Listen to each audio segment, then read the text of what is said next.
you know what? I'm ready. Let's go. I'm sitting here waiting for this dumb countdown. Impromptu live stream. Okay, let's just get going. Let's go. Welcome to I guess a live stream. I mean, it is. That's what we're doing. Normally I say welcome to the Packet Bomb live stream experience, and it is. It is. It's not scheduled. We have one coming for you Friday with a brand new special guest. If you get my emails, you already know. If you're on Twitter, I announced it there. That's Friday. But when I went to get it set up and to schedule it in the YouTube, I noticed they forced me to go to the new dashboard to find, but it changed my stream key. It changed a few things. I'm like, well, you know, always test right before you go into production. So this is like a live test. But hey, it's working. We're here on a Wednesday, 6 p.m. Got a new green screen. Check it. Right? Look at this. Look at this. There's my apartment. That's cool. There's very tiny space between my desk and the bed, so we're kind of jammed in. The lighting's not great, but it works. It works pretty well for, you know, a few bucks off Amazon. I think I said recently, I haven't been drinking beer. This is, let me get my face out of the way. A Kolsch. And the reason I've started drinking beer, well, I said I wasn't, you know, due to lockdown, didn't want to drink a lot of beer sitting around in the house, not moving a whole bunch. So, you know, some tequila bourbon. But it has been so hot in the Bay Area, like super hot in the Bay Area since the weekend. You know, rolling blackouts or brownouts, whatever it's called. No one has AC, at least in the city. Maybe, you know, I think other places in the Bay for sure, but in the city, no one has AC. So it's windows, it's fans. I have, my window is open. You may get some sirens and stuff, but I turned my fan off because it was blowing my green screen. Can't have that. Anyway, yeah, so I've been, my favorite summertime beer is the 21st Amendment watermelon wheat. It's called like Heller High Watermelon. Really nice. It's not too punch you in the face with watermelon, but it's not like super weak either, where it's like, what is this? It's just real smooth, real nice. You can knock a few of them back, no problem. But anyway, my local store next door was out, so I got this Kolsch, which is really nice. So this is working. We got a green screen. What I was going to talk about just real quick, and I put the call out on Twitter for anyone who, see, my live chat's not working, actually. Why isn't it coming through? Give me a second. The whole point of this is to troubleshoot, right? Make sure things are working. So, yeah, see, I see it when I click on the properties for the chat widget. It's in the window, but it's not coming through. I don't want to spend a lot of time troubleshooting now because, so that changed. I mean, does anyone really care? You guys are seeing the chat live on the YouTube page. Is this even, it just takes up space. Maybe I'll replace it with a very small script. Anyway, smoke. Yes. So last night, sitting here watching TV, you know, I keep my windows open. I'm like, I smell smoke, like something's burning. And I kind of vaguely knew there were fires after the lightning storm. I didn't even mention that. Good Lord. There's so many things happening, you guys. We don't get thunder and lightning here. I grew up in Mississippi where it's normal. Big, heavy, angry rain with really loud thunder. And here the rain is really apologetic most of the time. Like, I'm sorry, I'm getting you wet. And it never thunders, it never lightnings. I woke up 4 a.m. I was like, I kept seeing like light flashes through my apartment. I'm like, that looks like lightning. And I would catch a little rumbles here and there. And the next day you go online and see the pictures, and it was crazy. So there was fires going all around us. And, you know, a couple of years ago, it was really bad. And the air quality, I mean, like kids couldn't go outside. You needed to wear a mask. You could, I mean, it looked like the apocalypse at sunrise. And it's kind of like that again. There's ash on people's cars. You smell the smoke, but it's so hot. I'm keeping my window open. It's not a great idea. I almost bought a air purifier for my apartment the last time, but I didn't do it. And of course, the prices were astronomical. You couldn't get those masks, those N95 masks, kind of like the whole thing with COVID, but this was more or less in California. Last time we had bad fires. Anyway, so yeah, that's going on. It's hot. Having a great time. So yeah, chat's not working on this page. It's not a big deal. So what I thought we'd talk about, just to have something to talk about. Oh, what I was saying, on Twitter, I did say, like, if you are kind of a beginner with Wireshark, you open it up. You people say, well, run a Wireshark and see what's going on and figure out the problem. But you run a Wireshark and you go, all these lines and colors, and I don't, how do I even find what I'm looking for? Most of my stuff that I do kind of skips past all that. I mean, we'll drill into the traffic we're interested in, but I don't really talk about the methodology or how or the why. And just it's like, you know what? There's so much stuff on YouTube for like how to install Wireshark and here's how a display filter works. I'm like, there's plenty of content. I'm going to focus on the more advanced stuff. But you know what? That's rude. That's rude. So I thought, if I'm going to do like really sort of more beginner level stuff, I should talk to people who are beginners, because I don't necessarily know. I mean, this stuff is ingrained in my head. It would not occur to me to think about, how to do a particular thing. So I've had a couple of Zoom sessions. These are free one-on-one tutorials where I let people walk me through what they're doing and where they get stuck and what questions they have. So I've done a couple of those. You can email me at carrie@packetbomb.com if you want to do that. I mean, I can't do a ton of them, right? But I am doing a few. So some of the questions that came up during one of those sessions, we're going to talk about some of that. Let me go ahead and switch over to this here. So Wireshark. This is pretty close. Well, I made some, I don't normally have this protocol thing. So let's talk about Wireshark when gets packets and is trying to, how does it know that this is TCP? How does it know that this is TLS? What does this protocol column mean?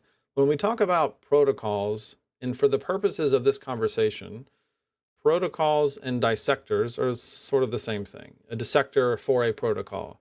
Wireshark, if you go look at the source, there's a framework and then a ton of, I wouldn't call them plugins, but because they're C code, you can do it with Lua, but you write a bit of code that plugs in to the framework that can then dissect the traffic. And so this is the TCP protocol, meaning the plugin for TCP is what is handling this, and all the information that's being shown is relative to TCP. If you come to like TLS, well, now it's still TCP, right? But we're able to recognize on top of that there is another layer, another protocol. So we hand the packet off to the data, off to TLS, and now it's in control of what's get written. So it's going to put, its protocol tag identifier. It's going to be in charge of what gets written in the client hello. So like when you look at the protocol in the IP header, it's not the same thing. This was tripping someone up. This is just the TCP IP protocol, right? This is what protocol is in this packet after IP. So that's something specific to, it's still called protocol, but it's not the same thing, right? It's specific to TCP IP. It's telling you, the number 6 is the TCP protocol in the suite. So one question was, okay, what if I don't know? Well, first let's switch to this. This is some of the like how to write a dissector, right? So if you're going, okay, this is how it works. I define a port number for this foo protocol. And then there's 3 things that I tell it when I register this protocol with Wireshark. I give it the name, like the long name. I give it a short name, and then I give it the filter name, which is what you would type in to then show me all the packets for this protocol. Any packet that's handled by my plugin, my dissector, you can see those packets by typing in the filter name. Now, I don't know where you can find a list of those. How would I find, let's say I wanted to find all the packets for a particular protocol, but I didn't know what that filter string was. And I don't know where to find that out. There probably is a place to do it. Maybe like if I look at enabled protocols, right? This is all those dissectors, all the protocols that Wireshark can handle, all the plugins, if you will. So there's the description string, did it have description? Not really. Well, that goes somewhere. But anyway, you tell Wireshark, so you write your thing that's going to handle it, and you tell Wireshark, okay, this is a UDP protocol on this port, and you're going to call my code to then take care of it. So the protocol and the port number is mostly the way layer 4 anyways that Wireshark hands off the dissection responsibilities. What are you doing there? So you set the description somewhere in the code, but see, there's nothing here that I can see that tells you, okay, I want to find the AAF protocol. What's the string that I type in? Sometimes it might be exactly what this is, but sometimes it's not. I mean, I'm not going to type in access point name as the filter string. It has its own. So if anyone knows how to figure that out, feel free to enlighten us all. Now, if you can at least find one packet, then you can figure it out. So for TLS, it's like, for example, TLS v1.2, that's not the filter string. That's like the short name protocol, right? In that thing I showed you. The filter string, you can right click on the header here and do like prepare as filter, and you'll see it right there that it's TLS. Or you just apply it, whatever. It shows you that that's the string TLS. Put it in there, it'll show you all the TLS packets. So that is the difference in protocol. And then there was another question of like, why, and I've kind of already talked about this, that I see things like, all this information in the information column like this, I get port numbers, I get an ACK flag, sequence numbers, and then here I get application data. That's not useful. Well, that's because this is only a TCP packet. There's nothing else in it. You've got Ethernet, IP, and TCP. It's just a naked ACK. So TCP, because it tells you in the protocol column, TCP is responsible for dissecting and displaying the information about this. So TCP said, okay, well, at TCP, I'm going to show you port numbers, the flag that was there, the sequence number information, the length. Whoever wrote the TCP dissector decided that's what would go in the info column. But here, this is, we know, is TLS data. So this packet was handed off to the TLS dissector code. It's encrypted, right? So beyond the header, it's encrypted application data. So what are we going to put up here? I mean, you could still put something, I guess, if you wanted. You could put the length. It's up to the person who wrote the code. The dissector is what's going to populate the info column with whatever the person who wrote the protocol dissector thinks is useful. Okay, so that's kind of how like the basics, right, of Wireshark, how that works. Now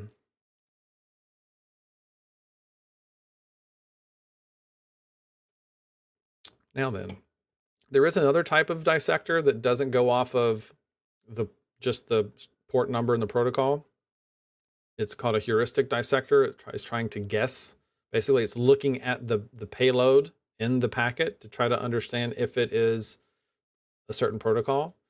There's a pretty good write-up. I think it's one of the first things in Google. If you Google Wireshark heuristic dissector. It tells you how it works. I mean, a lot of it's programming stuff, but you probably don't care unless you're interested in that stuff. Okay, so last thing we'll talk about, just real quick. I am, oh, there's a big bomb right over my face. I'm looking at the thing. Oh, no, it's not. That's just, oh, it depends on how big the window is. Okay. So I'm the mod of the Wireshark subreddit. I took this on as a service to my community. We get a lot of kids coming in. I've already removed like 2 today. Let me just show you one very nice Redditor created the banner. We won't help you pull IPs. The rules state no hacking, attacking. I mean, I have a problem with some people in this subreddit who are like, Wireshark is a troubleshooting tool, period. End of story, full stop. Don't bring your hacking questions in here. Don't bring, and I put this in here. It's just a tool, guys. You can use Wireshark for anything to look at packets. It may not be troubleshooting. It may be something else, right? Development, security, obviously. So, we don't want to service any, how do I attack someone type questions. This isn't the place for that. And then originally this said something about like no gaming questions, but honestly, we've had some really solid stuff come in here, troubleshooting connectivity that, okay, the game is just an application. So we're troubleshooting application connectivity. And we've had a couple of good ones and we're going to talk about one. So I changed it to, no getting IPs. And the previous mod put this at the top, tried to give some stuff. If you are going to post, how do you post? Create a post.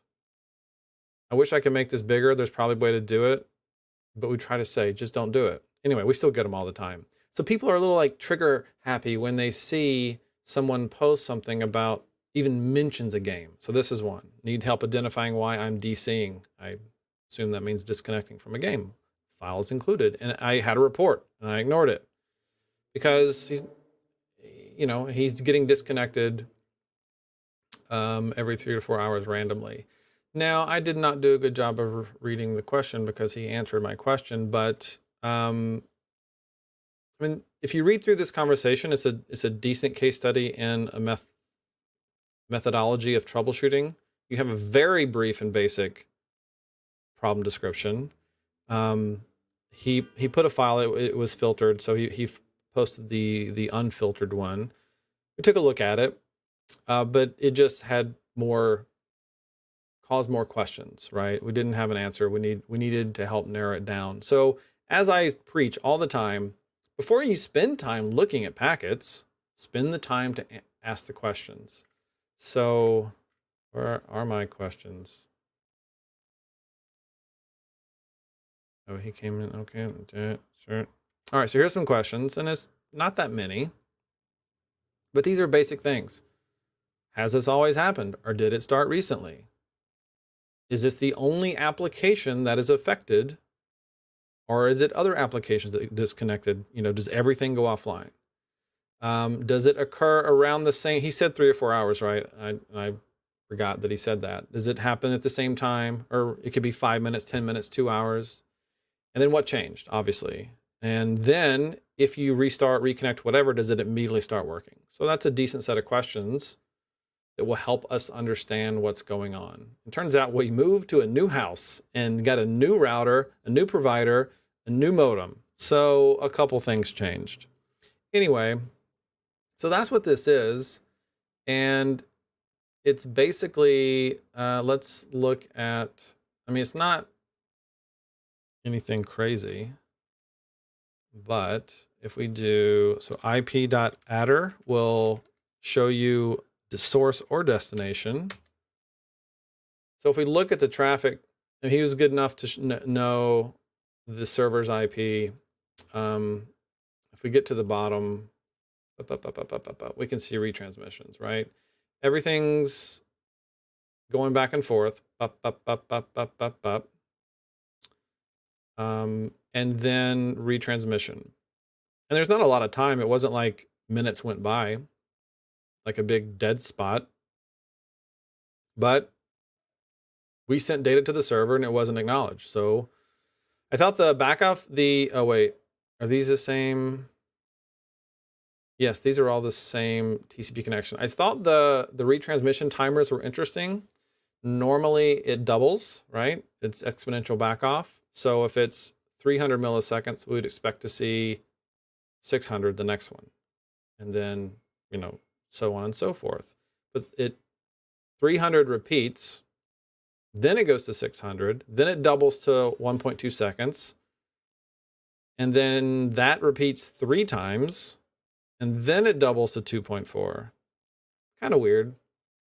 That's not a problem. That's just when you, again, I talk about our brains are pattern recognition machines. You learn to recognize patterns. So when something breaks the pattern, you go, huh, that's weird. And you file it away because maybe it's important later, maybe it's not, but you learn to notice things that break a pattern. And when you look at a lot of retransmissions over the course of your career, you see the patterns. And so this one clearly is a different, I mean, the pattern's there, it's just different. And then this was there are 2 TCP connections. I looked at the behavior. One of them's just clearly like a ping pong, like every 10 seconds, I ping you, you ping me back, and then TCP acts it. 10 seconds later, back and forth. And the other one appeared to be more like game data. Well, they both stopped working around the same time. But if you clear the filter, if I click on one of these retransmissions and clear the filter, there's other things happening. He's talking to Facebook. I turned on name resolution just so it might help me with, especially for troubleshooting internet stuff, it can be helpful. So he's still talking to Facebook. Now, if you saw my previous game video with Call of Duty, again, that was a really fun case study that was around a game that people initially were upset about. There was a problem with ARP. So I go, ooh, an ARP. But I looked, couldn't find a problem with ARP. There's still some local stuff happening, but there's still traffic. There's still traffic to the internet. So this is the feedback that we gave him. You can read in here on the subreddit that while there are other connections that have similar behavior in different places to other IPs, clearly it's not basic connectivity. You're not completely offline, but this specific connection. And so I said, so he gave me the rundown, and I said, okay, well, how long into playing does the disconnect occur? If you can immediately reconnect, which is what he said he could, then maybe your router has some kind of maximum TCP connection time because it's a Nighthawk Netgear. It's got lots of features. I Googled it. And otherwise, it's a process of elimination. He says in here, he's got Ethernet over a power line adapter. He's got this new router, a new modem. You've got to be able to start eliminating pieces, eliminating variables. But I did a quick Google for like TCP, connection, long running. I forget what I searched for, but pretty quickly I found multiple instances of people with his exact router who were getting disconnected after like 2 hours. And I think it was a firmware type issue. So, not super, super interesting, but it was still worth looking at. Okay, well, so Friday, was there anything else I was going to talk about? Let me check my notes. No, that was pretty much it. So Friday, we'll have Sake Block. We'll talk about him being a developer. So maybe we'll ask him some of these questions about, we'll